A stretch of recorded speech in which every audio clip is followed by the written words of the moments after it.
Hi everyone, welcome back to another video from Tech Basics. In this video, we are going to be learning how to search Walmart by item number. If you want to search for a specific item at Walmart using your item number or your stock keeping unit, then you have a few options.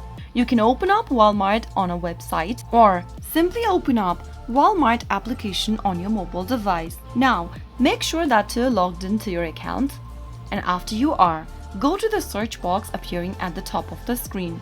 Type in the item number, which should look like this, and make your search. Soon after you do that, you will be able to search for the item matching your item number. Simply go ahead and find the product you are looking for and proceed with checkout.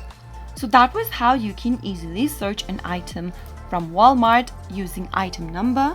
If you found the video to be helpful, go ahead and give us a thumbs up. Don't forget to subscribe to our channel by hitting the subscribe button.